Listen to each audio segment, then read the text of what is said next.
உங்களிடத்தில் என் பெரிய சேனையாகிய வெட்டுக்கிளிகளும் பச்சை கிளிகளும் முசுக்கட்டை பூச்சிகளும் பச்சை புழுக்களும் பட்சித்து போட்ட வருஷங்களின் விளைவை உங்களுக்கு திரும்ப அளிப்பேன். ஜெபம் செய்வோம். எங்கள் அன்பின் ஆண்டவரே, இந்த வார்த்தைகளை ஆண்டவரை கொண்டு உம்முடைய ஜனத்தோட பேசுங்க. வார்த்தை உம்முடையதப்பா ஆண்டவரே, அதுல வல்லமை இருக்கிறது. இந்த பலிபீடத்துக்கும் பரலோகத்துக்கும் ஒரு நேர் உண்டாகட்டும் இயேசுவின் நாமத்தில் பிதாவே, ஆமென். அல்லேலூயா.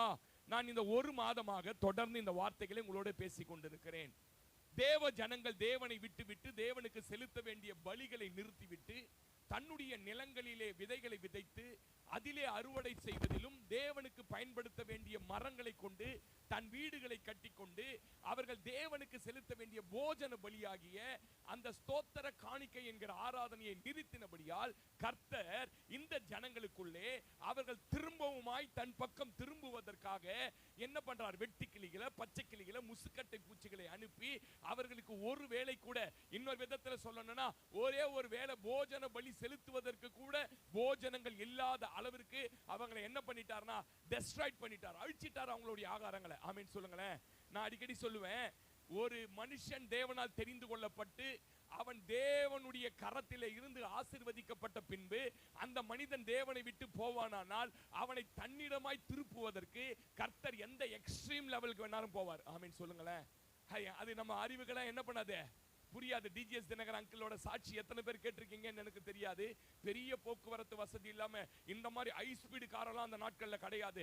அந்த நாட்கள்லயே அவரை ஆசீர்வதிக்க ஒரு பொண்ணு வேணும் ஜெபம் பண்ணாராம் பாருங்க. பொண்ணை கர்த்தர் கொடுத்தாராம். பொண்ணை விக்கிரகமா மாத்திட்டாராம். எங்கே ஊழியத்துக்கு கூப்பிட்டாலும் அந்த பொண்ணு எல்லாம் போக மாட்டார். எங்கேயாவது ஊழியம் முடிஞ்சா வேகமா பிரசங்கம் பண்ணிட்டு என் பொண்ணை போய் பார்க்கணும் தூங்குறதுக்குள்ளன்னு சொல்லி வருவாராம். பொண்ணை விக்கிரகமா மாத்தி வைத்திருந்தார். அவளுடைய மகளை கர்த்தர் பார்த்தாரு. இவன் தேசம் முழுவதும் உலகம் முழுவதும் பயன்பட வேண்டும் என்பதற்காக 1984 வருஷத்துல ஏர்போர்ட்டுக்கு போறார். வெளிநாடு போக பெண்ணு வந்து கூட்டு வந்து பிளைட்ல டாடா காட்டினா தான் போவார் பாருங்க. கூட்டு வரும்போது ஒரு பெரிய விபத்து ஏற்பட்டு எல்லாரும் உயிரோடு இருக்காங்க. ஸ்டெல்லாமா உயிரோடு இருக்கிறாங்க, டிஜிஎஸ் உயிரோடு இருக்கிறாரு, பால் தினகரன் அந்த அந்த அந்த அந்த அந்த மகள் மாத்திரம் மரித்து போனாள். ஆமீன் சொல்லுங்களேன். அல்லேலூயா. ஏன் இவன் என்னை விட்டு வேறு எதர் பக்கமும் திரும்பிவிடக்கூடாதுன்றது எக்ஸ்ட்ரீம். எந்த லெவலுக்கு வேணாலும் போவான் கர்த்தரால் பயன்படுத்த பாத்திரங்களை. ஆமீன் சொல்லுங்களேன். நான் சொல்றது உங்களுக்கு ஒரு, ஏன்னா அவருக்கு என்ன நம்பி வந்துட்டான். இவன் மற்றவர்களுக்கு முன்பாக அவமானப்பட்டு நிக்க கூடாது, வெக்கப்பட்டு நிக்க போக கூடாது. இவன் இந்த உலக ஆசை மேல கண்ணை வச்சு போயிட்டான். இந்த உலக ஆசை தற்காலிகம் என்பது, உலகத்தில் இருக்கிற பணங்கள் தற்காலிகம். நீங்க எத்தனை நாள் எவ்வளவு கஷ்டப்பட்டு செஞ்சாலும் நீங்க மியோட் ஹாஸ்பிட்டலுக்கோ அப்போலோக்கோ போனீங்கன்னா வெளியே வர பேஷண்ட் கிட்ட எவ்வளவு செலவாச்சுன்னு கேட்டீங்கன்னா 35 லட்சம். எவ்வளவு வாழ்நாளெல்லாம் உழைச்சா கூட சேர்க்க முடியாது. ஒரு நிமிஷத்திலே நாம் சேர்த்து வைத்திருக்கிற பணங்கள் நம் கைகளை விட்டு போகும். இது நிரந்தரம் அல்ல. நமக்கு நிரந்தரமான ஒருவர் இருக்கிறார். அவரை ஆராதிப்பதற்கு அழைக்கப்பட்டிருக்கிறோம். ஆமென் சொல்லுங்களேன். அல்லேலூயா. அதனால என்ன பண்றாரு? நம்மளை ரட்சிக்கிறார். நம்மளை ரட்சிப்பது மாத்திரமல்ல, ரட்சித்து ஆலயத்துக்கு கொண்டு வந்து அவருடைய திருவசனமாகிய இந்த தண்ணீர் முழுக்கினால ஞானஸ்நானம் கொடுக்கிறார். ஆமென் சொல்லுங்க. வெளிப்புறமா கொடுக்குற ஞானஸ்நானத்தை ரொம்ப ஈஸியா ஏத்துமா. போன வாரம் நல்லா பார்த்தோம். தமானு முழுங்கி ஏந்து ஒண்ணுமே மேட்டர் இல்ல. நம்மளும் என்ன பண்றோம்னா ஞானஸ்நானம் ஏத்தோன்னு இவர் சரியாயிடுவார்னு தப்பா இது வரைக்கும் மைண்ட் உள்ள வச்சிருந்தேன். இனிமே அப்படி யாரும் வைக்க மாட்டீங்கன்னு நினைக்கிறேன். ஆமென் சொல்லுங்க.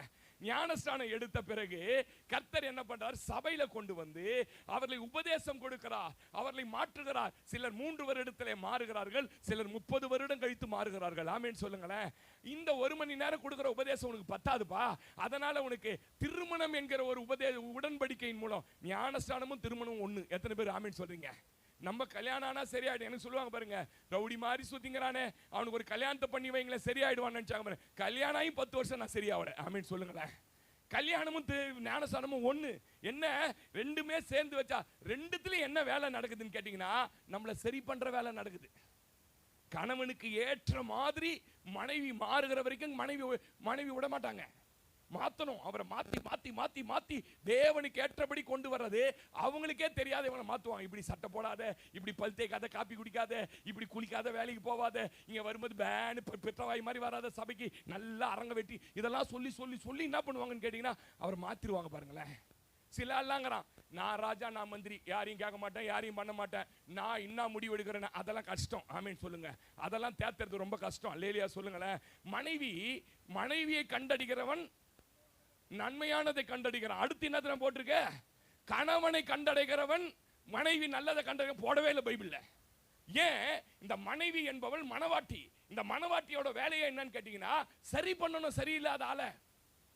கர்த்தரிடத்துல தயை பெற்றுக் கொள்கிறான். என்ன அர்த்தம் தெரியுமா அதுக்கு? தயையுள்ள போதகம் மனைவியோட வாயில் இருக்கு. மனைவி ஒரு நாளும் நம்ம கெட்டு போவதற்காக காரியங்களை சொல்லவே மாட்டா. ஆனா நம்ம என்ன, நான் யார் முடியும், நீ வந்து வேலையை பார், சும்மா என்ன பண்ணின்னு வச்சுக்கோ, மரியாதை கெட்டுக்க சொல்லிட்டேன் நான் உன்னை, அவள் தான் அப்படின்னு பாருங்க. நம்ம அது சொல்றதே நம்மளை சரி பண்றதுக்கு தான் சொல்லுது. இப்படி இருக்காதையா, இப்படியே ஓட்டாதையா, பிள்ளைங்களாம் வந்துச்சியா, 4 பேர் நம்மளை மதிக்கணும், நீ பண்றதுனால எங்க போனாலும் எனக்கு மரியாதை இல்லை, இப்படிலாம் நம்மளை சொல்லி கரெக்ட் பண்ண. இவர் அப்படியே போவார், மீசை முறிக்கின்னு அதை முறிக்கின்னு, இவன் என்ன சொல்றது நம்ம என்ன கேட்கறது, கட்சி வரைக்கும் அப்படியே போய் சேர்ந்துட வேண்டியதான். நான் அடிக்கடி சொல்லுவேன், மன வலிமை உள்ள ஒரு மனைவி இருந்திருந்தா எப்பேற்பட்ட குடிகாரனை, எப்பேற்பட்ட பாவத்தில் கூட மாத்திடலாம். நான் ஒரே ராத்திரில சிகரெட் விட்டேன். எத்தனை பேர் நம்புவீங்க? 12 வருஷம் பிடிச்ச சிகரெட்டை ஒரே ஒரு ராத்திரியில விட்டேன். ஒரு ராத்திரியில விட்டேன். நம்புவீங்களா? ஏன்? அந்த பெண்ணோட மன வலிமை. ஒண்ணுல குடிச்சிட்டு வரவங்கிட்ட 5 நாள் பேசாத, மூஞ்ச திரும்பி பார்க்காத, சோறே போடாதன்றேன், எங்கனா போய் நாய் சாவட்டோன்றேன். ஆமீன் சொல்லுங்க. 10 நாள்ல திரும்பி உங்ககிட்ட வந்து செய்ய மாட்டோமா வரானா இல்லையா பாருங்க. நம்ம என்ன பண்றது? ஆம்லேட்டை போட்டு, போதுமா உப்பு, மிளகு தூள் கம்மியாகுதா அப்படின்னு போட்டு குத்து என்ன வாங்கிட்டான் அவனை நம்ம சொல்லுங்க. கண் கண்டாலும் கணவன், புல்லானாலும் புருஷன். ஆமேன் சொல்லுங்க. இன்னைக்கு நிறைய கணவர்கள் மாறாததற்கு காரணம், நீங்க தப்பா எடுத்துட்டாலும் பரவாயில்ல, மனைவிகள் உங்ககிட்ட மன வலிமையை கொடுத்துருக்கிறார். நீங்க வேணா பாருங்களேன், பொண்டாட்டிக்கு ஒண்ணு பிடிக்கலன்னா உள்ள நுழையும் போதே கண்டுபிடிச்சிடலாம். சோபால உட்கார்ந்து இருப்பான். சோபால எப்படி உட்கார்ந்து இருப்பானா, மூஞ்சி அப்படியே 7 திசையா திரும்பி இருக்கும். அப்பவே என்னடா ஆச்சு சனின்னு தெரியலையாடா பாருங்க, அப்படியே உள்ள வரும்போதே பாப்போம் பாருங்க, இன்னைக்கு இன்னமும் வச்சிட்டு இருக்குது வேட்டு என்னது இன்னைக்கு அப்படின்னு வரும்போதே என்ன பண்ணிடலாம். அப்பத்துல என்ன கொஞ்சம் பக்குவமா அப்படி பழைய மாதிரி கொஞ்சம் எல்லாம் விட மாட்டாம, அப்படி சாப்பாடு இருக்குதாமா, ரொம்ப சாஃப்ட் ஆயிடுவான். ஏன்னா அது மூஞ்சி தெரியல அப்படின்னுட்டு. ஏன்னா அவங்க சண்டை போட மாட்டாங்க, அவங்க நம்மள கிட்ட வந்து எதுவும் கோபமெல்லாம் என்ன பண்ண மாட்டாங்க, பேச மாட்டாங்க. மன வலிமையில என்ன பண்ணிடுவாங்க கேட்டீங்கன்னா, இப்ப இன்னும் அதாவது அவ எதுக்காக கோச்சினுக்கிறான் தெரிஞ்சுக்கிற வரைக்கும் இருதயம் வச்சிடும். தெரியுமா உங்களுக்கு? நான் என்ன பேசுறேன்னா அவன் சொல்ல, நான் கம்முன்னு தானே, ஏங்க என்ன சீன்றீங்க, இன்னும் ஆச்சு சொல்லு. அதை சொல்லாம நம்ம நான் சொன்னா நீ மாறிடுவியான்னு கேட்பா, நான் சொன்னா நீ மாறிடுவியா அப்படின்னு கேட்பா பாருங்க. சொல்லு மாறிதான் பாக்குறேன் அப்படின்னு. நல்லா கவனிங்க, எப்படி இது இப்படி வந்தாருன்னு கேட்டா அந்த மன வலிமை. ஆமென் சொல்லுங்க. சபையில என்ன வேலை நடக்குது பாஸ்டர்? வாரம் வந்தீங்கன்னா கழுவி ஊத்துவார் பாஸ்டர். ஆமென் சொல்லுங்களேன். யாரை கழுவுறாரு, யாரை ஊத்துறாரு யாரையும் கண்டுபிடிக்க முடியாது. ஊத்தி ஏன் பாஸ்டர் ஊத்துறீங்க, ஏன் ஊத்துறீங்கன்னா, மணவாளனாகிய இயேசு கிறிஸ்து வரும்போது மணவாட்டியாகிய நீ கரை திரை பிழை அற்றவர்களாய் அவர் சமூகத்திலே கொண்டு போய். ஆமென் சொல்லுங்க. உங்களுக்கு ஒரு ரகசியம் தெரியுமா? நாங்களும் உங்களை கழுவி ஊத்துறா மாதிரியே மாசத்துல ஒரு வாட்டி ஒருத்தர் எங்களை கழுவி ஊத்துறாரு. பாஸ்டர்ஸ் மீட்டிங்னா என்ன நினைச்சீங்க? பிரியாணி சுண்டல் நினைச்சீங்களா? அசிங்கமா கேட்பாங்க. என்ன ஊழியம் செய்யற, காலையில எழுந்து ஜெபம் பண்றியா, ஒரு நாளைக்கு 2 ஆத்மாவது சந்திச்சியா, இந்த வருஷத்துல ஏதாவது புது ஆத்மா, அது நல்லா கேட்பாங்க. ஏசுநாதர் சோறு போடுறாரு, நீ ஒரு நாய் மாதிரி குலைக்க வேணாம், நம்மள கேட்கறது அப்படியே செத்துலாமா இருக்கும் பாஸ்டர் மீட்டிங்ல. ஏன் பாஸ்டர் இதெல்லாம் செய்யறாங்கன்னு கேட்டா, நம்மை சரிப்படுத்துவதற்கு. ஆமென் சொல்லுங்க. ஏன்னா அவரை நம்பி நம்ம வந்துட்டோம். அல்லேலூயா. போன வாரத்திலே அந்த ரூத்தை பத்தி பேசினேன். நகோமியை நம்பி ரூத் வந்துட்டா. வந்தபோது ரூத்துக்கு அடுத்த கட்ட வாழ்க்கையை கொடுக்க வேண்டிய மிகப்பெரிய கட்டாயத்துல, கடமையில அந்த நகோமி போன பொழுது நல்லா கவனிங்க, அவ போவாஸ் என்கிற ஒரு வயல் நிலத்துக்கு போனா, அது சபைக்கு அடையாளமாக இருக்கிறது. அங்கே போன உடனே அவளுக்கு சாப்பாடு கிடைக்க ஆரம்பிச்சது. அங்க போன உடனே பசி இல்லாத சாப்பாடு, நாளைக்கு தேவையான அளவுக்கு சாப்பாடு கிடைக்க ஆரம்பித்தது. ஆனா நகோமியோட பார்வை, ஏன் மருமக என்ன நம்பி வந்தா இந்த பெத்லகேமுக்கு, இவளை இந்த சாப்பாட்டிலேயே திருப்தியாகி விட்டுறக்கூடாது, இவளை அடுத்த கட்டத்திற்கு ஆசீர்வதிக்கப்பட்ட நிலைக்கு உயர்த்த வேண்டியது என்னுடைய கடமையா இருக்குது. ஆமென் சொல்லுங்களேன். நான் இன்னைக்கு சொல்றேன், இயேசுநாதர் எப்படிப்பட்டவர் தெரியுமா?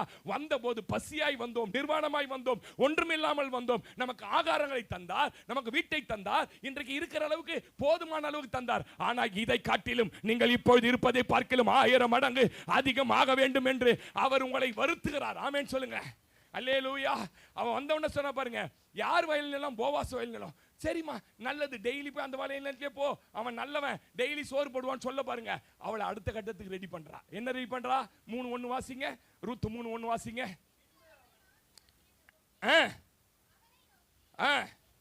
என் மகளே, நீ சுகமாய் வாழ்ந்திருக்கும்படி உனக்கு நான், இங்கிலீஷ்ல எப்படி தெரியுமா, வெல்ஃபேர், உன்னை நான் ஆசீர்வாதமான ஒரு இடத்துக்கு கொண்டு போகாமல் விடுவேனோ.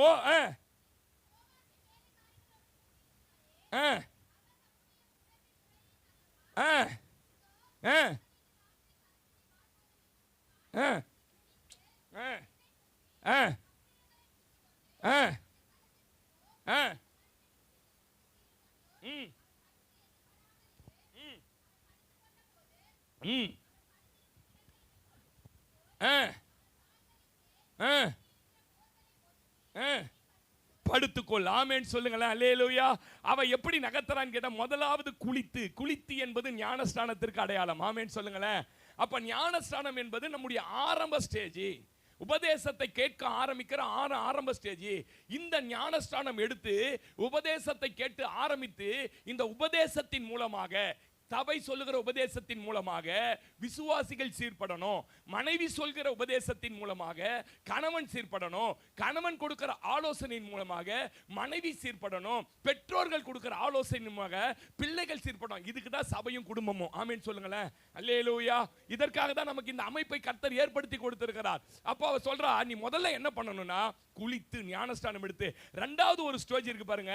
உபதேசத்தை கேட்க ஆரம்பித்த காலம், குடும்பத்தில், சமுதாயத்தில் நீங்க நல்லா ஆயிட்ட பிறகு உங்களை பார்க்கறவங்களா, ஐயோ ரொம்ப மாறிட்டாரு, மிந்திலாம் பயங்கர கோவப்படுவாரு, மிந்திலாம் அடிப்பாரு, மிந்திலாம் இந்த பொம்பளை ரொம்ப சண்டை போடும், அசிங்கமா பேசுவாரு, மிந்திலாம் காட்டா மாதிரி ட்ரெஸ் போட்டு போவாரு, இப்ப வெள்ளையா ட்ரெஸ் போட்டு போறாரு, பார்த்தா இவர் நல்லா ஆயிட்டாரு அப்படின்ற ஸ்டேஜ் வர்றதுக்கு கொஞ்சம் டைம் எடுக்கும். அது கொஞ்சம் நேரம் இருக்கு. அந்த ஸ்டேஜுக்கு வந்துட்டீங்கன்னா அடுத்து ஒரு ஸ்டேஜ் தான் உங்க மேல எண்ணெயை ஊத்துற ஸ்டேஜ். ஆமென் சொல்லுங்களேன். அல்லேலூயா. நான் ஒரு கிறிஸ்துவன் எப்படி வாழ வேண்டும் என்று உபதேசத்தின் மூலம் கத்துக்கணும். ஒரு கிறிஸ்துவன் இனிமே தன் வாழ்க்கையை எப்படி நடத்த வேண்டும் என்று இந்த எண்ணெய் ஊற்றும் போது கர்த்தர் கற்றுக் கொடுப்பார். ஆமென் சொல்லுங்களேன். இந்த எண்ணெய் பூசி என்பது பரிசுத்த ஆவியானவர் நிரந்தரமாய் நமக்குள்ளே வந்து தங்குவதின் அடையாளம். ஆமென் சொல்லுங்க.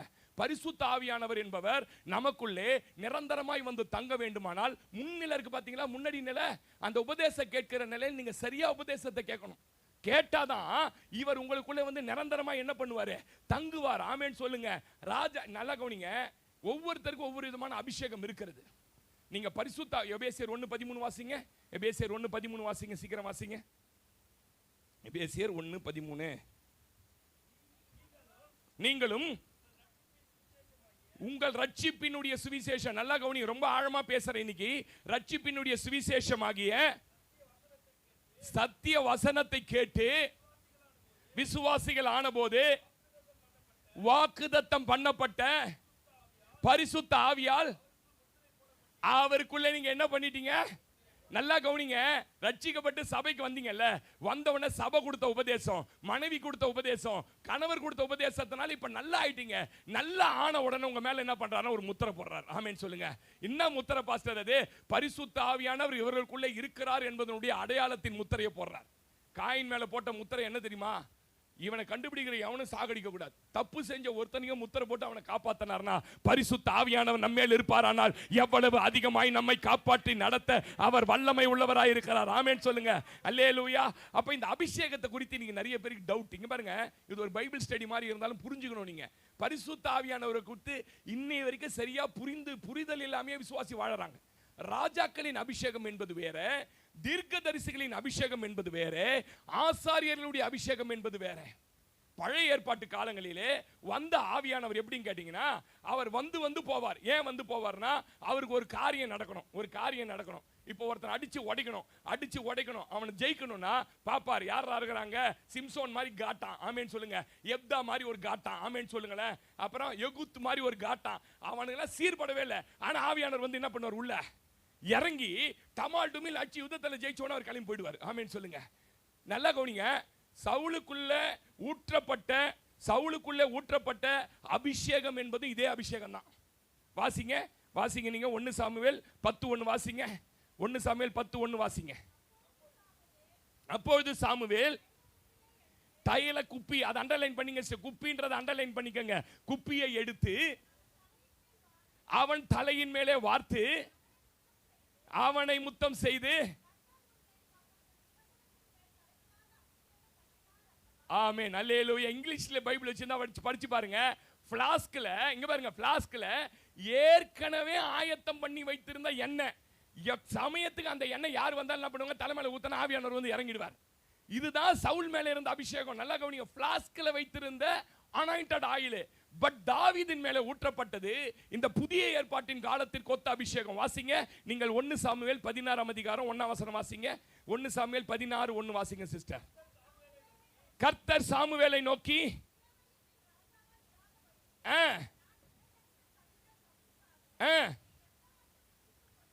எந்த மட்டும் துக்கித்துக் கொண்டிருப்பாய், நீ அங்க என்னது குப்பி, இங்க என்னது கொம்பு. என்ன தெரியுங்களா, யுத்தத்துக்கு போகும்போது கவனிங்க, யுத்த காலத்தில் இந்த ஆசாரியன் நின்று ஊதணும், கொம்ப ஊதணும், எக்காலம் ஊதுவான் பாருங்க.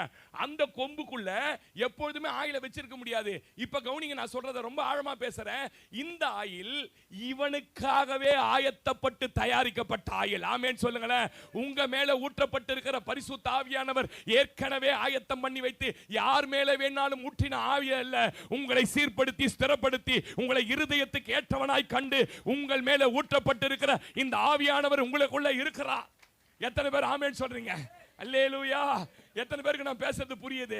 இந்த ஆயிலை உனக்காகவே தயாரிச்சு உனக்காகவே அந்த எக்காலம் ஊதுகிற அபிஷேகத்தில் இருக்கிற அந்த கொம்புக்குள்ள அடைத்து நீங்க வாசிச்சு பாத்தீங்கன்னா 13ஆம் வசனத்துல அதை கொண்டு போய் வாசிங்க சிஸ்டர், வாசிங்க. அப்பொழுது சாமுவேல் தைல கொம்பை எடுத்து அபிஷேகம் பண்ணினார். அந்த நாள் முதற்கொண்டு கர்த்தருடைய ஆவியானவர் தாவீதின் மேல் வந்து இறங்கி இருந்தார். ஆமென் சொல்லுங்களேன். நான் சொல்றேன், இந்த புதிய ஏற்பாட்டின் அபிஷேகம் என்பது என்ன தெரியுமா? உங்க மேலே வந்து நிரந்தரமாய் ஊற்றுவதற்காய் பரலோகத்தில் உங்களுக்காகவே ஆயத்தமாக்கப்பட்ட அந்த ஆவியானவரின் அபிஷேகம். ஆமென் சொல்லுங்களேன். அல்லேலூயா. நான் இப்படி சொன்னா உங்களுக்கு புரிய நினைக்கிறேன். நீங்களும் நானும் சமயத்திற்காய் பயன்படுத்தப்படுகிற பாத்திரங்கள் அல்ல, எப்பொழுதும் தேவனுக்காய் பயன்பட வேண்டிய பாத்திரங்களாய் கர்த்தர் உங்களையும் என்னையும் வைத்திருக்கிறார். ஆமென். இன்னொரு அபிஷேகம் இருக்கிறது, அது விசேஷமாய் அழைக்கப்பட்டவர்களுக்கு. யாத்திராகமம் 29:6-7-8 வாசிங்க சிஸ்டர். 29:6-7-8 வாசிங்க சீக்கிரம். இது ஒரு இன்ட்ரோடக்ஷன் கொடுத்துட்டு நான் செய்திக்குள்ள போறேன். வாசிங்க. அவன் தலையில 29:6-7-8 அவன் தலையில பாகையும் வைத்து பரிசுத்தமான கிரீடத்தை அவனுடைய பாகையிலே தரித்து அபிஷேக தைலத்தையும் எடுத்து அவனுடைய தலையின் மேலே வார்த்து அவனை அபிஷேகம் செய்வாயாக. பின்பு அவன் குமாரரை சேர பண்ணி ஆசாரிய ஊழியம் செய்யும் அவர்களுக்கு நித்திய கட்டளையாக இருக்கும்படி. நல்லா கவனிங்க. இப்ப இங்க ஒரு அபிஷேக தைலத்தை மேலே ஊற்ற சொல்கிறார். அது என்ன அபிஷேக தைலம் கேட்டீங்கன்னா, ஆசாரியனுடைய அபிஷேகம், அழைக்கப்பட்டவனுடைய அபிஷேகம். அவன் தலையில பொருத்தப்படுகிற அந்த பாகை எதற்கு அடையாளம் கேட்டீங்கன்னா, அதிகாரத்திற்கு அடையாளம், கணத்திற்கு அடையாளம். ஒரு ஆசாரியனா இருந்தா அவன் அதிகாரம் நிறைந்தவனா இருக்கணும். இரண்டாவது, அவன் ஜனங்கள் மத்தியில் எப்படி இருக்கணும்? கணம் பெற்றவனா இருக்கணும். எப்படி இருக்கணும்? போன வாரம் கூட ஒரு பாஸ்டர்ஸ் மீட்டிங்ல செய்தி கூட்டிருந்தாங்க, போயிருந்தேன் பாருங்க. என் மனைவியும் கூட்டு போயிட்டேன். போய் நல்லா எனக்கு வாய்ப்பு கிடைச்சது. 2-3 டிக்கெட் வந்திருந்தது. அதில் பார்த்தேன் எல்லாம் டவுசர் போட்டுக்கின்னு, நம்ம டவுசர் போட்டு டீ கல்ல டீ குடிச்சிக்கின்னு, இங்கே கூலிங் கிளாஸ் கண்ணாடியை மாட்டி விட்டுக்கின்னு அப்படியே லுங்கி தூக்கி கட்டின்னு போகிற ஆள் 2-3 பேர் வந்து மாட்டினான் பாருங்க. நம்ம மாட்டுறதுக்கு தானே பார்த்துன்னுக்குறோம். ஆமேன்னு சொல்லுங்களேன். அல்லேலூயா. அவன் மூஞ்செல்லாம் செத்து போச்சு. ஆமேன்னு சொல்லுங்க. ஏசுநாதருக்கு அப்புறம் நம்மளை பார்க்குறான் ஜனம். இந்த அமுதா சிஸ்டருக்கு தெரியாத ஃப்ரெண்டா? எத்தனை ஃப்ரெண்டு? ஒரு டவுட்னா உடனே பாஸ்டருக்கு ஃபோன் பண்ணீங்க. அவருக்கு தெரியும். அந்த அளவுக்கு நம்மளை என்ன பண்ணியிருக்கிறாங்க? கனம் பண்ணி வச்சுக்கிறாங்க. நான் லுங்கியை கட்டிக்கின்னு அந்த முளையில இருக்கிற டீ கல்ல குச்சின்னு இருந்தா சிஸ்டர் பார்ப்பாங்க. என்ன பார்ப்பாங்க? எங்க வீட்டுக்கார மாதிரியே தான் இவரு லிங்க் கட்டின்னு போறாரு. எங்க சுந்தரம் பாஸ்டர் ஒரு வீட்டுக்கு விசிட்டிங் பண்ணாராம். ஒரு பாஸ்டர் வீட்டுக்கு போனாராம். போனா அந்த கட்டம் போட்ட புழு கலர் லுங்கி கட்டின்னு இருந்தானா அவன். ஒரே வார்த்தை கேட்டாராம், சுந்தரம் நீ எல்லாம் பாஸ்டராடானாராம். என்னது? லுங்கிய கைட்டின்னு வந்துட்டாராம். வந்து தீ வச்சு கொளுத்திட்டாராம். வெள்ளை வேஷ்டியை தவிர நீ எதனா கட்டின உன்னை ஜனங்க எப்படி பார்க்கறாங்க? கவனிங்க.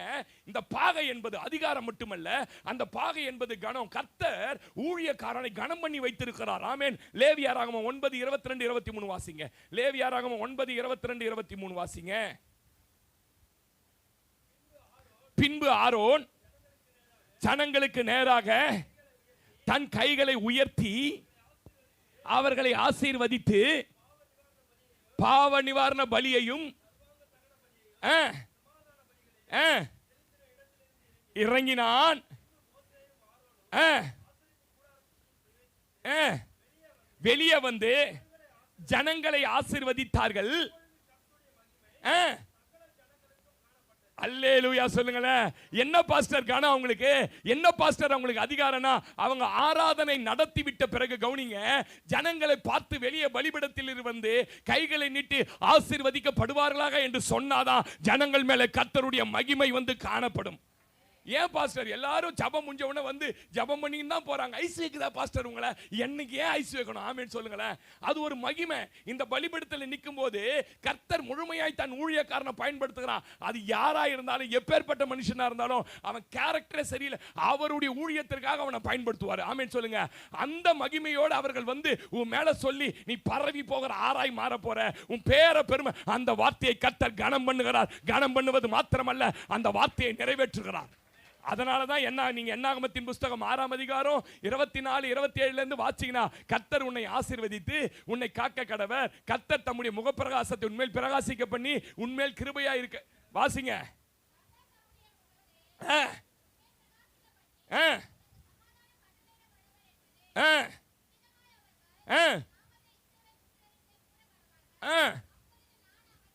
அப்பொழுது நான் அவர்களை ஆசீர்வதிப்பேன். ஆமென். எப்ப தெரியுமா ஒரு மனுஷனுடைய ஆசீர்வாதம்? அந்த ஆசாரியன் வந்து உங்களுக்கு எதெல்லாம் சொல்றானோ. ஆமென் சொல்லுங்க. அதனால பாஸ்டர் கிட்ட ஜெபம் பண்ணி போறத வந்து ஐஸ் வைக்கிறதாவும் நினைக்காதீங்க. பாஸ்டர் வாயில இருந்து ஒரு வார்த்தை வந்தா கர்த்தர் கனம் பண்ணுவார். ஆமென் சொல்லுங்க. கேஎஸ் ஹாஸ்பிடல்ல 18,000 அளவுக்கு டிகிரி வந்துச்சு. அவ்வளோ பெரிய எம்பிபிஎஸ் படிச்சவன் சொன்னது நடக்காதது பாஸ்டர் சொன்னா நடக்குதுன்னா, நான் சொல்றேன் பாஸ்டரை அல்ல, நம்மை சூழ்ந்திருக்கிற மேல் இருக்கிற ஆவியானவரை கர்த்தர் கனம் பண்ணி வைத்திருக்கிறார். எத்தனை பேர் ஆமென் சொல்றீங்க? அல்லேலூயா. அதனால இந்த அபிஷேகம் எல்லாருக்கும் ஊற்றப்படாத அபிஷேகம். அழைக்கப்பட்டவர்கள், தெரிந்து கொள்ளப்பட்டவர்கள், அர்ப்பணிக்கப்பட்டவர்களுக்கு மாத்திரம் கிடைக்கிற அபிஷேகம். ஆமென் சொல்லுங்களேன். அப்ப நல்லா புரிஞ்சுக்கங்க, வந்து வந்து போகிற ராஜாக்களின் அபிஷேகம் வேற, தாவீதின் மேல ஊற்றப்பட்ட அபிஷேகம், தீர்க்கதரிசிகளின் அபிஷேகம் என்ன நிரந்தரமாய் தங்குவது. தாவீத மாதிரி ஒரு தீர்க்கதரிசி யாருமே கிடையாது. இப்ப படிச்சீங்களா 22ஆம் சங்கீதம்? அதை பாடினது தாவீது. என் தேவனே, என் தேவனே, ஏன் என்ன இயேசுநாதருக்கு என்ன நடக்க போகுதுன்றத இங்க தீர்க்க தரிசனமாய் அவர் என்ன பண்றாரு? அப்ப ஆசாரி அபிஷேகம் வேற. நல்லா கவனிங்க. இப்போ உங்களோட பேச ஆரம்பிக்கிறேன். ஆவியானவர் தான் ஆவிக்குரிய வாழ்க்கையினுடைய நிறைவு, ஃபுல்ஃபில், பூரணம். அவர் இருந்தாதான் எல்லாம் நம்ம வாழ்க்கையில் நடக்கும். ஆமென் சொல்லுங்க. இன்னைக்கு ரொம்ப லகுவா உங்களுக்கு புரியுற மாதிரி ரொம்ப ஈஸியா பேசுறேன். ஆவியானவர் உங்களுக்குள்ள இருந்தாதான் உங்க வாழ்க்கையில அடுத்த கட்ட ஆசீர்வாதம், அடுத்த கட்ட நகர்வு, உங்க பிள்ளைகளோட வாழ்க்கை செழிப்பு, நீங்கள் எதிர்பார்க்கிற நன்மைகளை இவர் இருந்தால் தான் செய்ய முடியும். ஆமென் சொல்லுங்க. இந்த ஆவியானவர் யாருன்னு கேட்டீங்கன்னா, உங்க விருப்பத்தின்படி உங்களை செய்ய விட மாட்டார். உங்க விருப்பத்தின்படி என்ன பண்ண மாட்டாரு? அப்போஸ்தலர் 16ஆம் அதிகாரம் 5 இருந்து 7 வாசி பாருங்க. இவங்கெல்லாம் ஒரு ஊருக்கு போலான்னு நினைக்கிறாங்க. ஒரு ஊர்ல போய் ஊழிய செய்யறதுக்கு தான், சுத்தறதுக்கு இல்ல, ஊழிய செய்யறதுக்கு போலான்னு நினைச்சா ஆவியானவர் வந்து என்ன சொல்றாரு? தடை பண்றாருங்க. எப்பா, நீ நினைக்கிற இடத்துக்குலாம் நீ என்ன பண்ண முடியாது, இனிமே போக முடியாது. மக்கதோனியான்னு ஒரு ஊர்ல பயங்கர கொடிய தர்த்தத்துல ஜனங்க இருக்கிறாங்க. அங்க என்ன பத்தி சொல்றதுக்கு நீ என்ன பண்ணு? ஆசியா கண்டம் ரொம்ப அழகான கண்டம் பாருங்க, ரொம்ப அழகான பொண்ணுங்க இருக்கிற கண்டம். அதனால எல்லாம் அங்க போலாம் தீர்மானிக்கிறானா என்னன்னு தெரியல. ஆண்டவர் தடுத்து, மக்கதோனியா எங்க இருக்குன்னு கேட்டீங்கன்னா ஆப்பிரிக்கன் கண்ட்ரில இருக்குது. ஆண்டவர் சொல்றாரு, நீ ஆப்பிரிக்கால போய் கருப்பு பொம்பளைங்களை பாரு. அல்லேலூயா சொல்லுங்களேன். கருப்பு ஆளுங்களை பாரு. ஆமென் சொல்லுங்க. நீங்க எதை செய்ய நினைக்கிறீங்களோ அது நம்மளுக்கு பாட்டெல்லாம் நல்லா பாடுவோம். நான் போடு தம்பி, போடு தம்பி. எங்கு செல்ல வேண்டும், என்ன செய்ய வேண்டும், கற்றுத்தாரும் ஆவியானவரே. உம் விருப்பம் இல்லாத இடங்களுக்கு செல்லாமல் தடுத்து நிறுத்தும் ஆவியானவரே. பாட்டு பாட்டு எங்க போவான் தெரியுமா? நம்ம மாலுக்கு போவான் பொண்ணுங்களை பார்க்க. பாட்டுனது விருப்பம் இல்லாத இடத்துக்கு. ஆனா அங்க போனா விக்கிரகாராத வீட்டுல போய் நேற்று சொன்னா அந்த முடி கொஞ்சம் லைட்டா ஷேவ் பண்ணி அம்ட சாப்புக்கு போனா அங்க பாம்பு படம், அது உள்ளே உட்கார முடியல, வெளில வந்துட்டேன் நான். ஆமென் சொல்லுங்க. அவனடியே ஆஃப் பண்றா பாம்புன்னு சொல்ல முடியுமா நம்ம? நல்லா கவனிங்க. பாட்டெல்லாம் பாடுவோம். போட தம்பி. ஹல்லேலூயா. ஆமென் சொல்லுங்களேன். சொல்லுங்க. எங்கு செல்ல வேண்டும், என்ன செய்ய, கரங்களை தட்டி, கற்றுத்தாரும் ஆவியானவரே.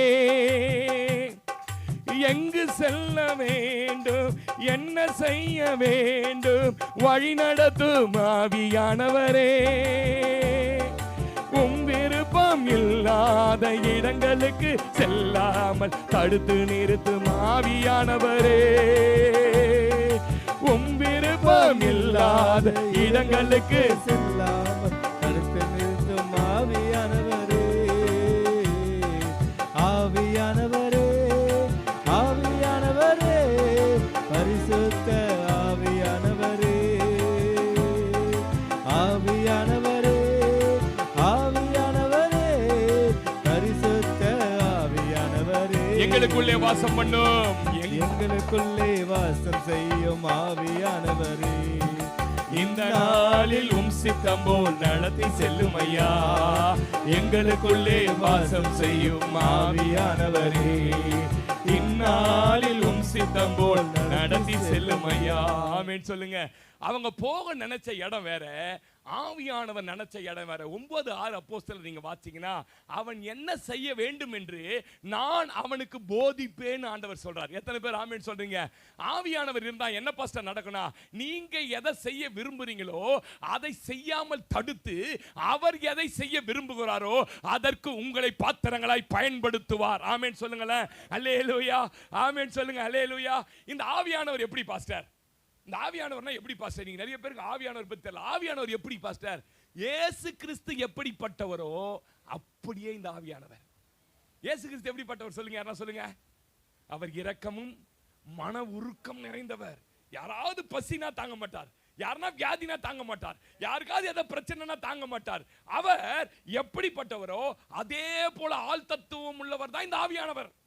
அவர் நமக்குள்ளே வந்து வாசம் பண்ணிட்டாருன்னா என்ன ஆகும்னு கேட்டீங்கன்னா, அவர் உங்களை சரியா லீட் பண்ண ஆரம்பிச்சிருவாரு. பாருங்க, நல்லா கவனிங்க. அதுக்கு முன்னே கல்லான இருதயம் போல உங்க இருதயம் இருந்திருக்கும். இவர் உள்ள வந்துட்டோன்னு பாத்தீங்கன்னா, இப்போ ஒரு நாய்க்குட்டி கூட ரொம்ப பரிதாபப்படுற மாதிரி ஆயிடுவீங்க. மிந்தி நான் அப்படி இல்லையே. யாராவது உங்க அம்மா கிட்ட சண்டை போட்டாங்கன்னா மிந்திலாம் விடாதமான்னுவீங்க. இப்ப விடுமா, கர்த்தர் இருக்கிறாருன்ற உனக்குள்ள இந்த இருதயத்தை வர வச்சவரே ஆவியானவர் தான். சொல்லுங்களேன். இவர் எப்படிப்பட்டவர் கேட்டீங்கன்னா, இயேசு எப்படிப்பட்டவரோ அதே மாதிரி நல்லவர், அதே மாதிரி இரக்கம் உள்ளவர், அதே மாதிரி மன உருக்கம் உள்ளவர், அன்புள்ளவர் அவர். ஆமென் சொல்லுங்களேன். நிறைய பேருக்கு ஆவியானவர் எப்படி வச்சிருக்கிறாங்கன்னு கேட்டா, ஆவியானவர் ரொம்ப கோபம் வராங்க, அச்சிடு வராங்க, அவரு அச்சிடு வரோம். ஆமென் சொல்லுங்க. சொல்லுங்க. அல்லேலூயா. இப்படி நிறைய பேருக்கு தவறான எண்ணம் உண்டு ஆவியானவர் பத்தி. ஆமாவா இல்லையா? ரொம்ப கோபக்காரம். ஏரோது தண்ணியை பூழும்போது வந்து அச்சாராம் பாருங்க, புழு பூழ்த்தி ஏரோது என்ன ஆயிட்டானா, செத்துட்டானா பாருங்க. ஆவியானவரை குறித்து இன்றைக்கு நிறைய பேருக்கு தவறான எண்ணங்களை உள்ளே வைத்துக் கொண்டிருக்கிறார்கள். இந்த ஆவியானவர்னா யார் பாஸ்டர்? உங்களுக்கு புரியுற மாதிரி சொல்றேன். அவர் வந்து நமக்கு 7th சென்ஸ். சொல்லுங்க. 7ஆம் அறிவு. உலக மக்களுக்கு 6 அறிவு இருக்கு. அதனால தான் கரண்ட் உள்ள போய் கை விட மாட்டான், போய் எந்த இதுவும் டேஞ்சர்னு போட்டுக்கிறத போய் தொட மாட்டேன்றான். மாடு நாய்களுக்குலாம் அந்த அறிவு இல்லை. அதனால தான் போய் அதுங்க என்ன பண்ணி 5 அறிவு சிக்கிக்குது. 6 அறிவு படிச்ச மனுஷனுக்கு எதெல்லாம் தொட்டா செத்துருவோம், எதெல்லாம் சாப்பிட்டா செத்துருவோம், இந்த அறிவு இருக்கு. ஆனா ஒரு ஆவிக்குரியவனுக்கு அறிவு என்னன்னு கேட்டீங்கன்னா, உங்களுக்குள்ள ஆவியானவர் இருக்கிறார் என்ற அறிவு. உள்ளே உட்கார்ந்து கொண்டு அவர் என்ன நடக்க போகுது, என்ன உன் வாழ்க்கையில காரியங்கள் வாய்க்க போகுதுன்னு பேச ஆரம்பிப்பார். லூக்கா 2ஆம் அதிகாரத்துல வீட்டில் உட்கார்ந்து கொண்டு இருக்கிறார் சிமியோன். நான் பேசுறத கவனிங்க. சிமியோன் வீட்டுக்குள்ள உட்கார்ந்து இருக்கிறார். வீட்டுக்குள்ள உட்கார்ந்து பைபிள் படிச்சுட்டு இருந்தாரு, தோத்திரம் பண்ணி இருந்தாரு. சொல்ல உள்ளே இருந்து ஆவியானவர் ஏவறார். என்ன ஏவறாரு? எப்பா, இஸ்ரவேலின் ஆறுதல் வர்றதுக்காக, இயேசுன்னு ஒருத்தர் வர்றதுக்காக, ரட்சகர் வர்றதுக்காக காத்திருந்தல்ல, இப்போ ஆலயத்துக்கு அவரை தூக்கின்னு வந்திருக்கிறாங்க. சிமியோன் வீடு இருந்த இடம் வேற இடம், ஆலயம் இருந்த இடம் வேற இடம். அவன் ஆவியின் ஏவுதலினாலே எங்க வந்தாரா? தேவாலயத்துக்கு. வாசிங்க சிஸ்டர், அந்த வசனம் வாசிங்க, ரொம்ப நல்ல வசனம். அவன் ஆவியின் ஏவுதலாலே, ஏவுறாருன்னா பேசுறாருன்னு அர்த்தம். என்ன சிஸ்டர்?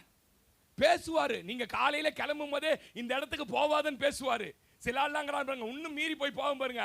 திரும்பி வீட்டுக்கு வரும்போது அழுதுறாரு, சொன்னாரு போல அசிங்க அவமானப்பட்டு வந்து நிக்கிறேன் நான். காலையே சொன்னாரு சிஸ்டர், நீ ஜபம் பண்றவங்க கிட்ட சொல்லுவாரு. ஆமீன் சொல்லுங்க. இவங்கிட்ட ஏன் தெரியுமா பேசினாரு? இவன் நீதியும், வாசிங்க வாசிங்க அந்த வசனம் வாசிங்க. இருந்தான், அவன் நீதியும். சிஸ்டர், யார்கிட்ட தெரியுமா ரொம்ப பேசுவார் ஆவியானவரே? யாரோட வாழ்க்கையில ரொம்ப நீதியா நடக்கிறாங்களோ, யாருக்குள்ள ரொம்ப தேவ பக்தி. இன்னைக்கு என்ன கிழமை? ஞாயிற்றுக்கிழமை. ஆவியானவரை இடைப்பட்ட கண்ணை காலையில அடிச்சு கிடிச்சு குளிச்சு கிழிச்சு போய் நான் தான் ஃபர்ஸ்ட் ஆளு. அன்பு சிஸ்டர் எப்பயுமே ஃபர்ஸ்ட் ஆளு. எனக்கு அவங்களை பார்க்கும் போதே உள்ள ஒரு சந்தோஷம் வந்து, இப்படி ஏசுனார தேர்ற ஆளுங்கிறதுனால தான் சபையை வாழுது. 6:40 6:50 ஆமேன்னு சொல்லுங்களேன். இந்த அம்மா நடந்தே வந்துட்டு நடுக்குத்தையில இருந்து 6:45 ஆமேன்னு சொல்லுங்க. நீதியும் அந்த தேவ பக்தியும் இருக்கிற ஆட்களோட என்ன சொல்லுவாரு, உணர்த்துவாரு. அவர் வந்து நிக்கிறாரு. அங்க வந்தா கரெக்டா இயேசு உள்ள தூக்கிட்டு வராங்க பாருங்க. போன உடனே இவரை பார்ப்பதற்கு தான் இத்தனை ஆண்டு காத்திருந்தேன், அவரை என் கரங்களிலே கொடுங்கள். யார் பாஸ்டர்? ஆவியானவர் தெரியுமா? சரியா உங்களை எங்கே நடத்தணுமோ அங்கே நடத்தி, எதை நீங்கள் பார்க்க வேண்டுமோ, எதை உங்க கையில தொட்டு நீங்கள் அனுபவிக்க வேண்டுமோ அதற்கு நேராய் உங்களை நடத்தி நீங்கள் காத்திருந்ததை உங்கள் கரத்திலே கொடுக்கிறவர் ஆவியானவர். ஆமெனே சொல்ல மாட்டீங்க. அல்லேலூயா.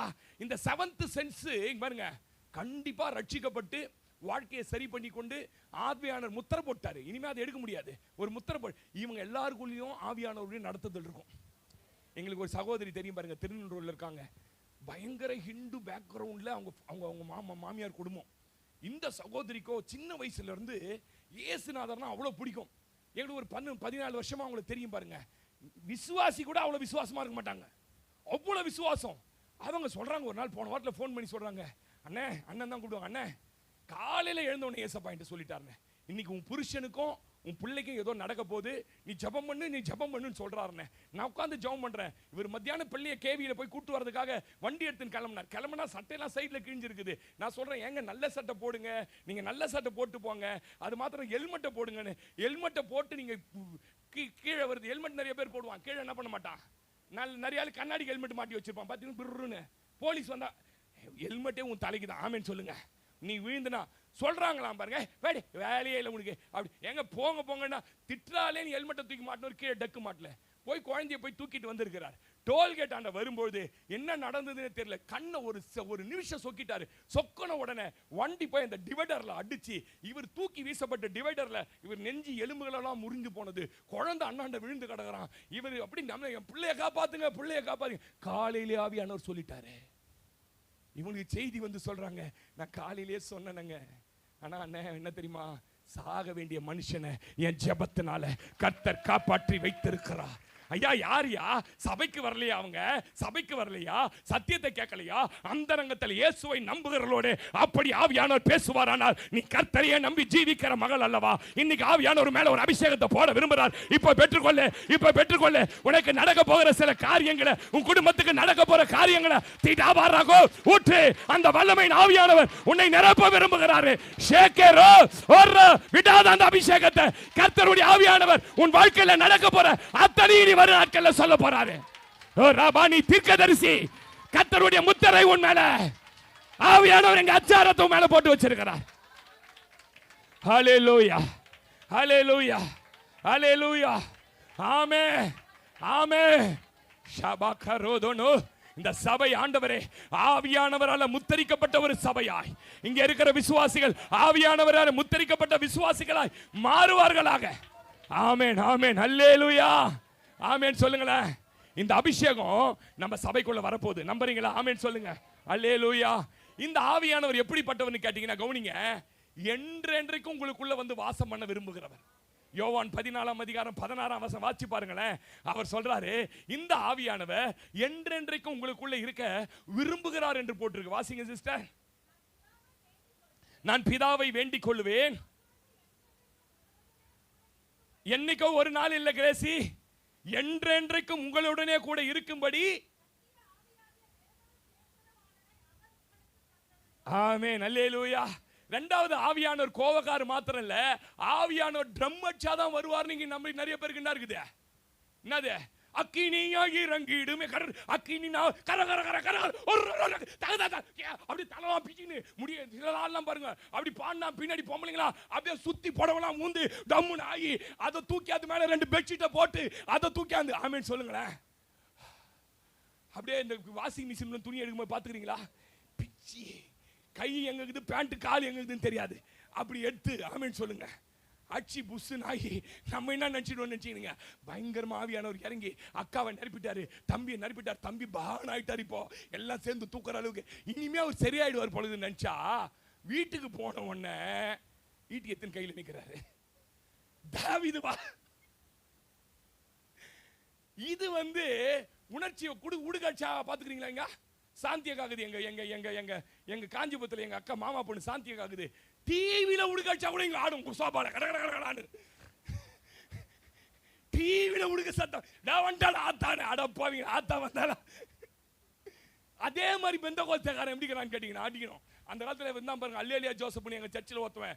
அவனை மாதிரி ட்ரம் அடிக்கலாம் வாழ்றதுல ஆள் கிடையாது. அப்படியே ஏத்துவார் எங்க பாஸ்டர். ரத்தம் ஜெயம் ரத்தம் ஜெயம் கல்வாரி இயேசு ரத்த ரத்த ரத்த ரத்த. ஒரு 3 பாயை பிச்சி எல்லாம் போட்டுக்கிட்டு ஆரோக்கியம் தெரியுமா. ஆனா கொழால சண்டை வந்தா அந்த அம்மா மாதிரி அசிங்கமா பேசுறதுக்கு மாமன உலகத்திலே ஆள் கிடையாது. ட்ரம் அடிக்க இவன மாதிரி ஆள் கிடையாது. ரத்தம் ஜெயம் பாடுறதுக்கு இவர மாதிரி ஆள் கிடையாது. ஆனா அந்த ஆரோக்கியம் மாதிரி அசிங்கமா பேசுறதுக்கு ஆள் கிடையாது. அப்ப யார் பாஸ்டர் இவரு? ட்ரம் வச்சா வரவரா? இல்ல இல்ல, அவர் ரொம்ப மென்மையானவர். பால் தங்கி அவர் பாட்டு பண்ணார்ல, வெண்மையானவரே மேக ஸ்தம்பமே ஊற்று தண்ணீர் ஜீவநதி ஊற்று தண்ணீர் ஜீவநாதி ஆனந்த தைலமே எங்கள் ஆனந்த தைலமே பனி போல பெய்யோ பரிசுத்தரே.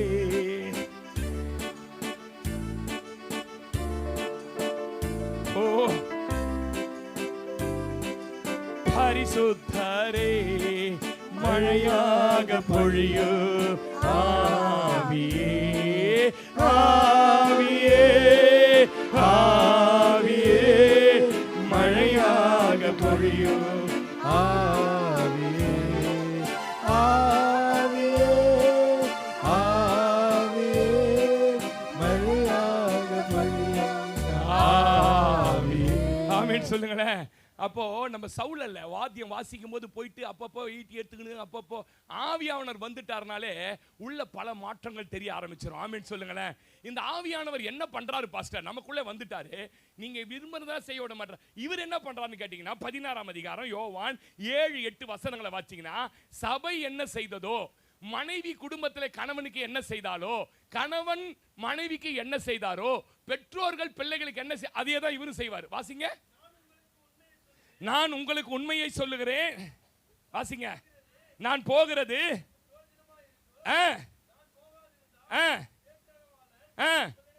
வரமாட்டார், அனுப்புவேன். அவர் என்ன பிரதர், அவர் நம்மளை ஆசீர்வதிச்சார்னு பார்த்தா அவர் சீக்கிரம் ராஜனுக்கு கண்ணாடி போடணும். ஆமென் சொல்லுங்க. அல்லேலூயா. அவர் பாவத்தை குறித்தும் நீதியை குறித்தும் நியாய தீர்ப்பை குறித்தும் அல்லேலூயா சொல்லுங்களேன். சபை ஏற்கனவே என்ன செஞ்சிட்டு இருந்ததுன்னா, எது நீ தப்பு செய்யற எது ரைட்டு செய்யறன்னு சொல்லி இருந்தது பாருங்க. அதையே தான் இவரும். ஆமென் சொல்லுங்க. அல்லேலூயா. ஆவியானவர் உள்ள என்ன பண்ணுவார்னா, பாவத்தை குறித்தும் பாவம் செஞ்சா பாவம் செய்யற இந்த சீரியலை பார்க்காதன்னு சொல்லி தானே அமிச்சார் போன வாரம். இந்த ஒரு வாரம் நீ முடிய போது ஆண்டவரை அரெஸ்ட் பண்றாங்களா இல்லையா, அவளை பாத்துற உள்ள வேணாம் வேணாம் மகளேன்னு வர மீறி பார்ப்போம். ஆமீன் சொல்லுங்களேன். சொல்லுங்க. இந்த ஷார்ட்ஸ்ல இந்த இது வந்தா பார்க்காத, இதையே பார்க்கறியேன் அப்படி பேசுவார் பாருங்க. அப்படி மீறி பார்ப்போம். இவர் என்ன பண்ணுவார்னா, பாஸ்டர் செய்யற வேலை, வீட்டுல மனைவி செய்யற வேலை, இதே வேலையை தான் ஆவியானவர் என்ன பண்றாரு, சொல்லி சொல்லி சொல்லி பண்ணுவார். மீறி செஞ்சா என்ன பாஸ்டர் நடக்கும்? மீறி செய்யறோம் பாஸ்டர். ஆவியான பாஸ்டர் சொல்லி மீறி செய்யறோம், பொண்டாட்டி சொல்லி மீறி செய்யறோம்.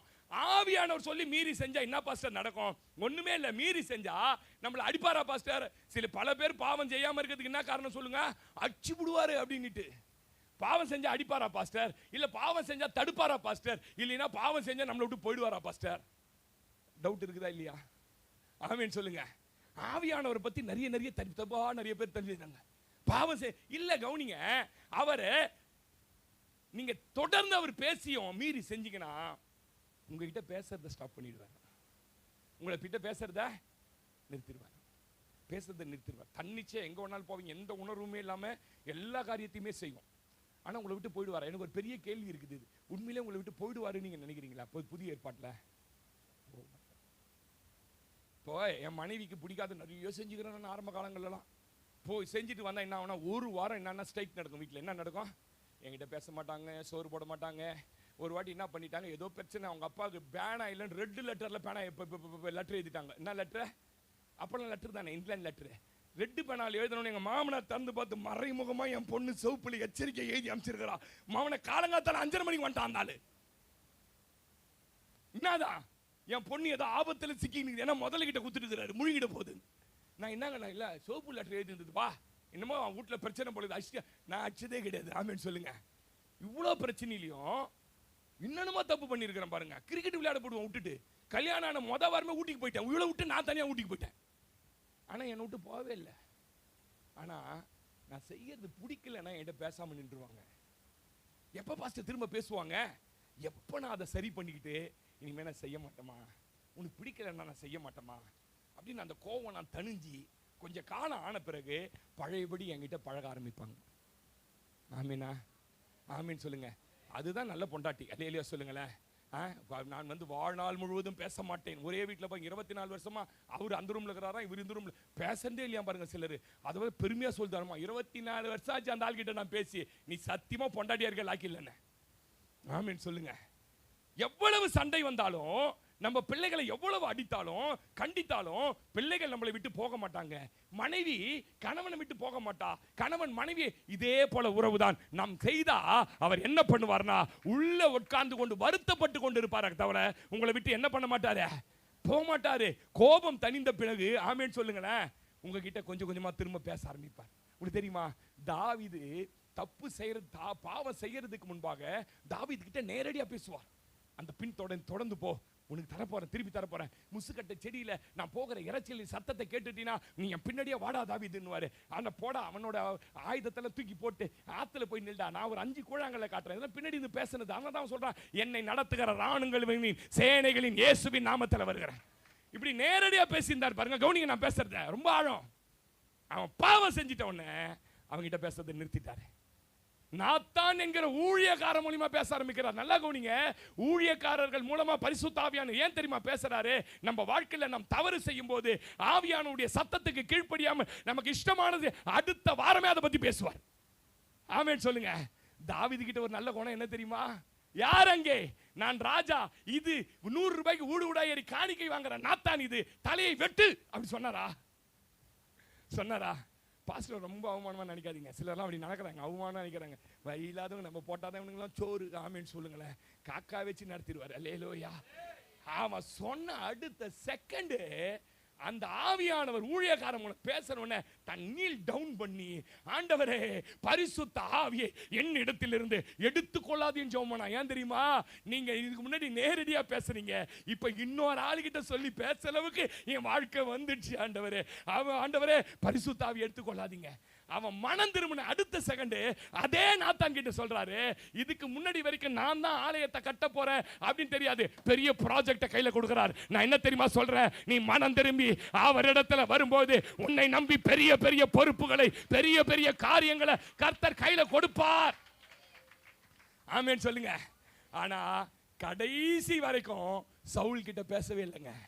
ஊரிமை ஓடுறான், தும்மிமை போடுறான், பாஸ்டிங் போட்டு ஆசாரியன் ஜெபம் பண்றான். ஜெபம் பண்ணியாவது சவுல் கிட்ட பேசுவாராம் பார்த்தா பேச மாட்டேன். ஏன் தெரியுமா? மனமே திரும்பல. ஆவியானவர் துக்கத்தின் மேல துக்கப்படுத்தி ஆவியானவர் சுத்தமா ஒண்ணு இல்லாத ஆக்கிட்டான் சவுல். அதனுடைய பழைய ஏற்பாட்டு சவுலும் புதிய ஏற்பாட்டு சவுலும் கன்ஃபியூஸ் பண்ணிக்காதீங்க. அவன் வேற இவன் வேற. நல்லா கவனிங்க. யாருக்கிட்ட திரும்ப பேச மாட்டார் தெரியுமா? ஆவியானவர் பேசுவதை நிறுத்திவிட்டு ஊழியர்கள் மூலம் உபதேசத்தின் மூலம் பேசும்போது தன்னை யார் சரிப்படுத்திக் கொள்கிறார்களோ அவங்க கிட்ட தொடர்ந்து கர்த்தர் பேச விரும்புவார். ஆமென்னு சொல்ல மாட்டீங்க. அல்லேலூயா. இந்த ஆவியானவர் கவனிங்க, யார்கிட்ட எல்லாம் பேச மாட்டார் பாஸ்டர், யார்கிட்ட எல்லாம் ரொம்ப வருத்தத்தோட உள்ள இருப்பார் பாஸ்டர், அப்படி ஒரு கேள்வி இருக்குல்ல. எபேசியர் 4ஆம் அதிகாரம் 22. ரொம்ப லகுவா பேசுறேன் உங்களுக்கு. நான் ஆவியானவரை பத்தி பேசினா கவனிங்க, 1 வருஷம் டீச் பண்ணலாம். எவ்வளவு பண்ணலாம்? அவ்வளவுது. ஆனா ஒரே நாள்ல 1 மணி நேரத்துல எவ்வளவு புரியுமோ நான் பேசுறேன். வாசிங்க 4:22. அந்தபடி முந்தினே நடக்கைக்குரிய மோசம் போக்குகிற இச்சைகளினாலே, பழைய மனுஷனை பத்தி இங்க பேசுது. அவன் யாருன்னு கேட்டீங்கன்னா, கண்ணு காண்றத, இருதயம் விரும்புறத, எதை சாப்பிடணுமோ சாப்பிடுவான், எதை குடிக்கணுமோ குடிப்பான், எங்க போகணுமோ போவான். அவன் தான் பழைய மனுஷன். அவனை கலைத்து போட்டு அவன் கெட்டு போற பழைய மனுஷனை கலைந்து போட்டு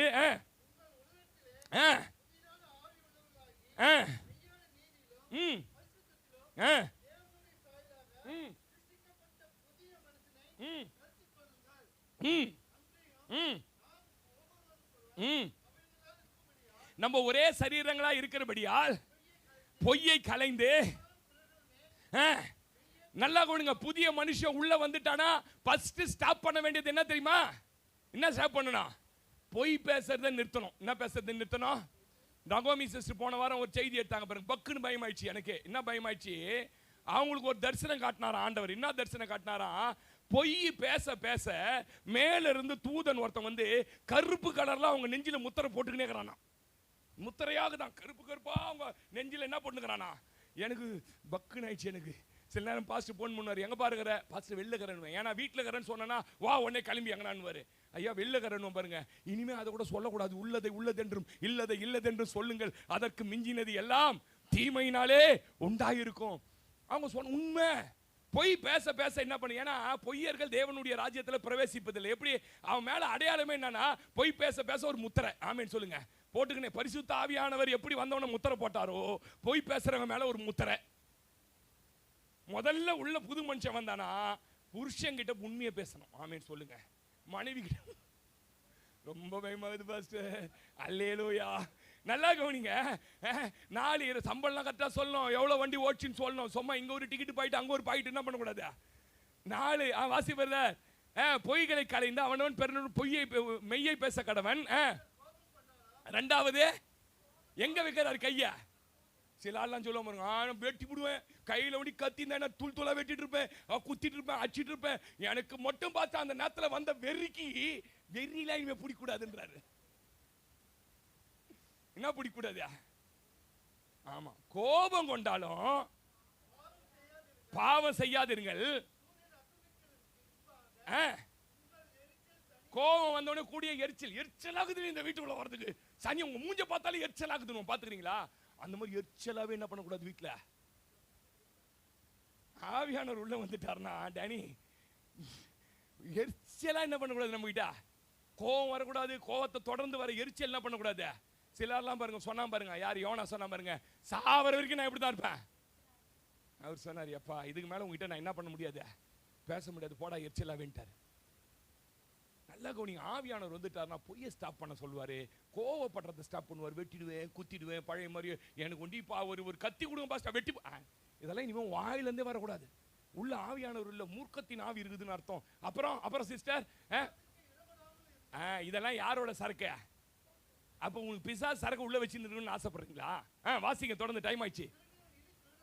என்னமா என்ன பாஸ்டர் சபைக்கெல்லாம் வந்துட்டு போய் திருடுறதுன்னா என்ன பாஸ்டர்? திருடுறதுன்னா கவனிங்க, ராயனுக்குரியதை ராயனுக்கும் தேவனுக்குரியதை தேவனுக்கும் கொடுக்கணும். ராயனுக்குரியதும் திருடக்கூடாது, தேவனுக்குரியதையோ அப்படின்னா என்ன பாஸ்டர் அர்த்தம்? எதனால நீங்கள் என்னை வஞ்சித்தீர்கள், தசம பாகத்தில் அல்லவா என்ன திருடுறீங்கன்றார். அப்ப நல்லா கவனிங்க, ஒரு விசுவாசியா இருக்கிறவங்க கர்த்தரோட காரியத்துல சரியா இருக்கணும். கர்த்தருக்கு கொடுக்க வேண்டிய காரியம், நான் சொல்றது அவரோட நேரத்தை திருறீங்க. முதல் நேரம் யாருது? காலையில விழுறது. ஃபர்ஸ்ட் நேரம் 1 மணி நேரம் அதை திருறீங்களே. ஞாயிற்றுக்கிழமை யாரோட நாள், அதை திருறீங்களே. ஆமேன்னு சொல்லுங்களேன். கர்த்தர் கொடுத்த ஜீவனை கொண்டு உழைக்கிற அதுல 9 நீ எடுத்துன்னு 1 மட்டும் எனக்கு கொடுன்ற அதை திருறீங்களே. இதுக்கு தான் வியாக்கியானம். இவ்வளவு நாள் வரைக்கும் தெரியாது பாஸ்டர், நாங்க ஏதோ உண்மையிலேயே திருடுன்னு நினைச்சுட்டு இருந்தோம். ஜபத்தை திருடுறோம், நேரத்தை திருடுறோம், உபவாச கூட்டத்துக்கு வராம வீட்டுல உட்காந்து கண்ட போன பண்ணி அவர் நேரத்தை திருடுறோம். ஆமேன்னு சொல்லுங்க. இனிமே அது திருடாமலும். அல்லேலூயா. வாசிங்க. அப்புறம் குறைச்சல் உள்ளவனுக்கு எப்படி நீங்க மாறணும்ன்றா தெரியுமா? நீங்க ஆசீர்வதிக்கப்பட்டு மற்றவங்களை ஆண்டவருக்குள்ள வழி நடத்துறவங்களுக்கு ஆசீர்வதிக்கப்படணும். வாசி டைம் ஆச்சு.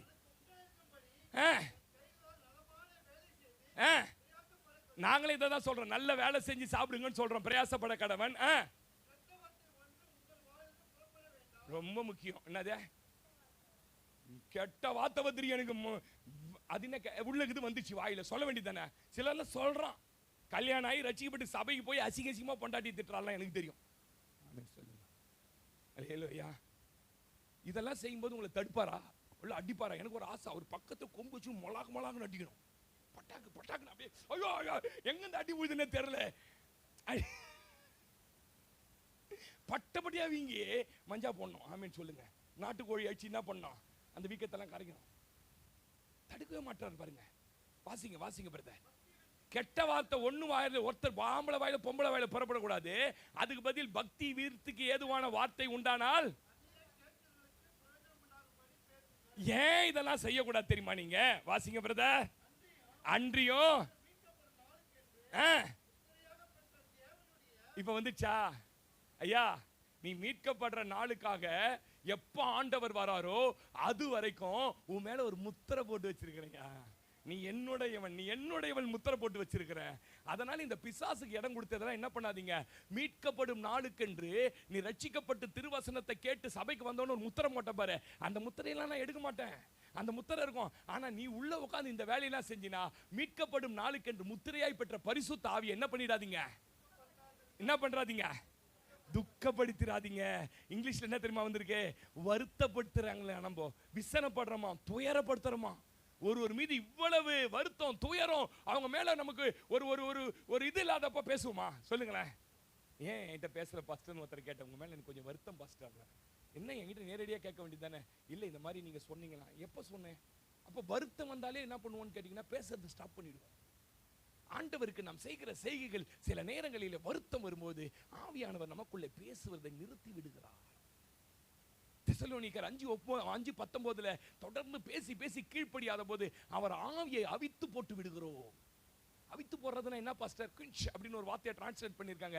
அப்படின்னா அப்படியே நீத்து போகிற என்ன நீத்து போகிற தன்மை, என்ன தனித்து போடுவதான். விரவு கட்ட எரிஞ்சினே இருக்கு பாருங்க, வெளியில எடுத்து அதை தனிக்கணும்னா ஒரு தண்ணியை ஊற்றணும், புஷ்ஷுன்னு ஒரு சவுண்ட் வந்து அப்படியே சாம்பல் மாதிரி கொட்டிடும் பாருங்க. அந்த மாதிரி பேசி பேசி பேசி பேசி உன்னை எச்சரித்து உள்ள துக்கப்பட்டு துக்கப்பட்டு ரொம்ப நாட்கள் வெயிட் பண்ணுவாரு. நீ சரியாயிடுவ. சரியானவன திரும்பவும் ஊழியக்காரன் மூலம் பேசுவாரு. ஊழியக்காரன் வார்த்தையும் கீழ்ப்படியாம தொடர்ந்து நீ பண்ணும்போது உனக்குள்ள இருக்கிற ஆவியானவர் தனிஞ்சு போயிடுவாரு. சொல்லிட்டு சொல்றாரு, ஆவியை துக்கப்படுத்தாதீர்கள். அதனால 31 சகலவித கசப்பு, கோபம், மூர்க்கம், கூக்குரல், தூஷணம், மற்ற எந்த துர்க்கணமும் உங்களை விட்டு நீங்க கடவது.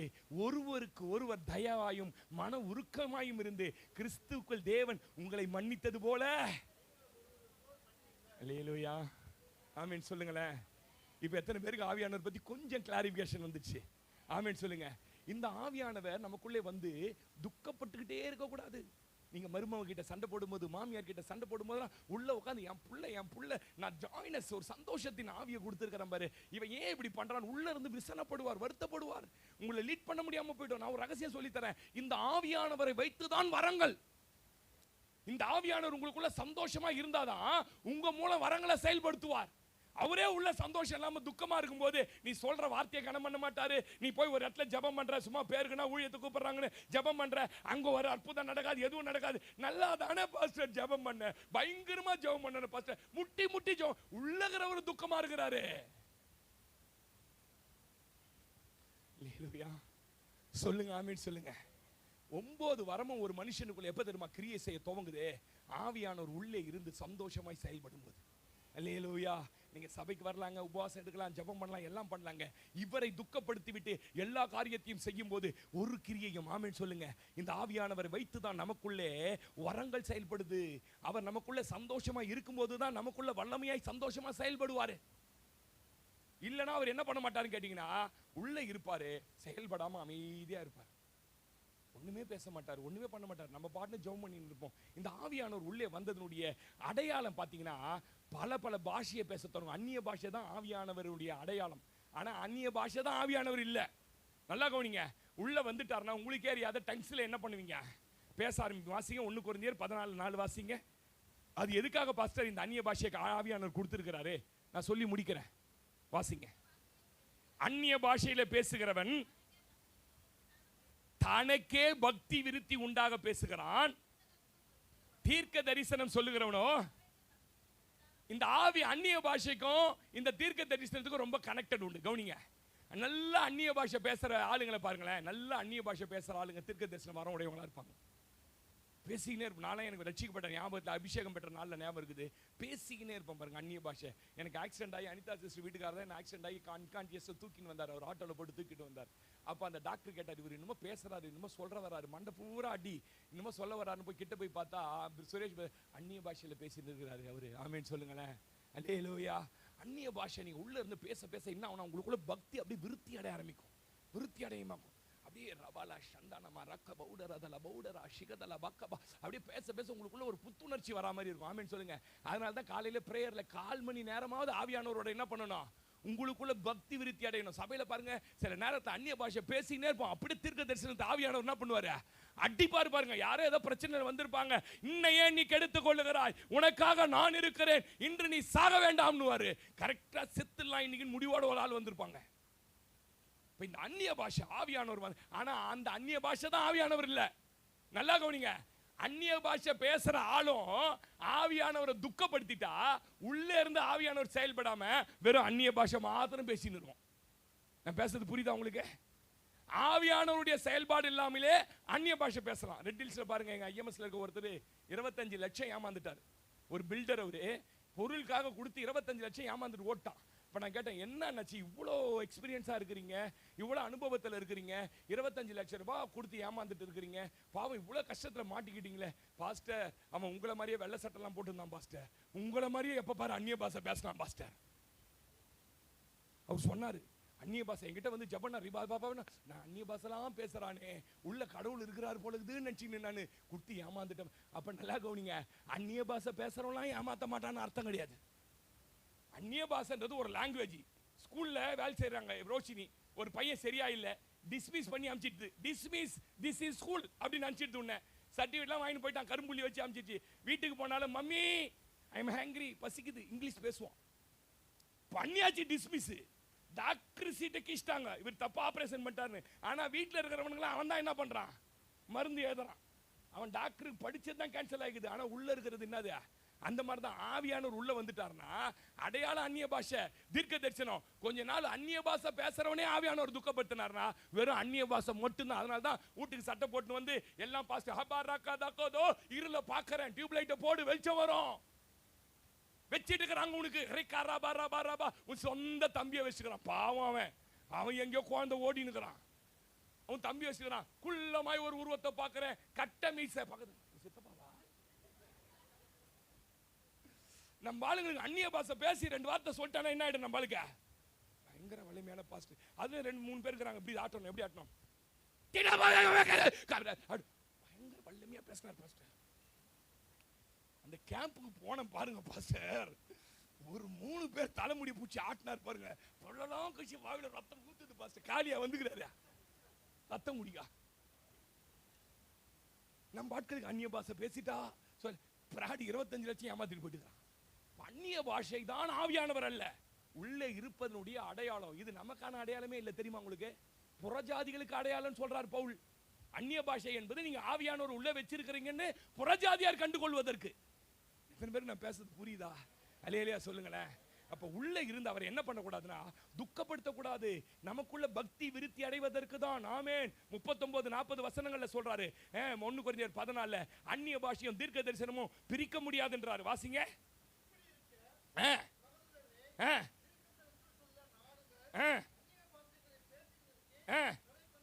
தடை பண்ணாதிருங்கள், சகலமும் நல் ஒழுக்கமுமாய் கடவுது. அல்லேலூயா. இன்னைக்கு ஆவியானவரை பத்தி பேச ஆரம்பிச்சிருக்கிறேன். எப்ப முடிப்பன்னு எனக்கு தெரியாது. ஆவியானவர் உள்ள வந்துட்டா நிறைய அடையாளங்கள் இருக்கு. இதெல்லாம் நான் சொன்னதெல்லாம் சும்மா அது மேலோட்டமான அடையாளம், டீப் டெப்த் அடையாளம் இருக்குது. அடுத்த வாரம் பேசுறேன். அல்லேலூயா சொல்லுங்களேன். அல்லேலூயா. ஆவியானவர் வந்ததற்கு 4 முக்கியமான அடையாளங்கள் இருக்கு. அவர் வந்துட்டாருன்றதை நீங்க கண்டுபிடிச்சலாம். அதனால மிஸ் பண்ணாதீங்க. கர்த்தர் எப்போ அனுமதிக்கிறார்னா திரும்பி பேசுறேன். அல்லேலூயா. இது வரைக்கும் எத்தனை பேருக்கு புரிஞ்சுது? இது வரைக்கும் ரொம்ப கிளியர் கட்டா புரிஞ்சிடுச்சு பாஸ்டர். அல்லேலூயா. அதனால இன்னையில இருந்து நீங்க புதிய மனுஷனை கொள்ளுங்க. ஆண்டவரே உபதேசத்தை கேட்டவங்களை வாசுடைய வயல் நிலத்துல உங்களை ஆசீர்வதிக்கப்பட்டவரை அந்த நிலத்துக்கே சொந்தக்காரியா மாத்தணும்னு விரும்புறார். அதுக்கு உள்ள இருக்கிற ஆவியானவர் எத்தனை பேர் நம்புறீங்க? அப்படியே கண்களை மூடலாமா? ஹல்லேலூயா.